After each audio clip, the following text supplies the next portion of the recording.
Would you like to see the alignments and the aspects we're talking about this week?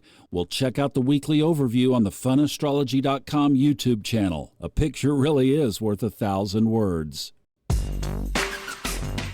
Welcome in to TGI Friday on the Fun Astrology Podcast. Woo! We made it! Yes! Friday, August 23rd, and we're going to celebrate all weekend long because it is going to get a lot better up in the sky. Hi, everybody. Thomas Miller. Thanks for joining us. We're going to set up the day here real quickly today, and then Kristin's going to come in, talk about the Sextile Saturday. The surprise I mentioned yesterday is going to happen. On Sunday, Liz Grace Christie is coming in with an episode that she recorded. It's about 15 minutes, talking about the Sun and Vesta conjoining on Tuesday of this past week.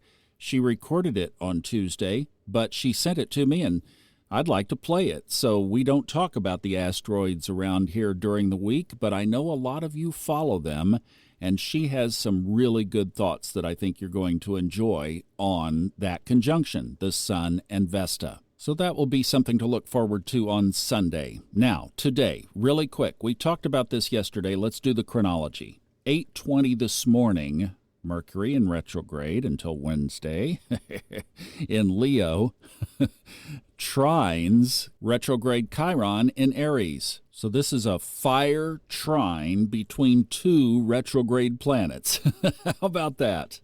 This is a great little window to use your mind now, more than your heart, to think about those old wounds that Chiron represents, and maybe come up with a plan or a strategy under this review of retrograde of something that you'd like to change in that area. The quickest way to make a change like this is to think of the opposite.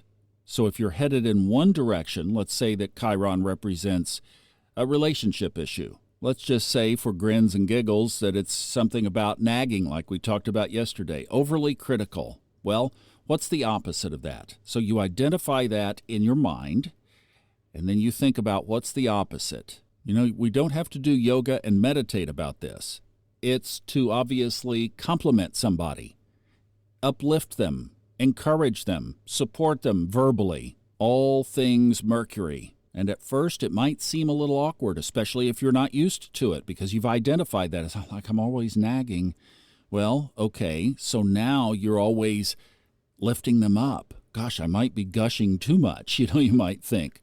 But you build it into a habit that way. You overdo it until it becomes natural. And if relationship wounds are an area that your Chiron represents, maybe it's in your 7th house, maybe it is conjunct Venus in your chart, something like that. Well, you've just moved things forward in that area. So this is a great day for that. Now, the other aspect we talked about quite a bit yesterday happens at 8 p.m. this evening. The moon moves into Taurus, and we are so glad for that. It leaves a trine aspect behind, but there is a long void of course. 8:44 this morning begins the void of course moon that doesn't end until 8 p.m. tonight.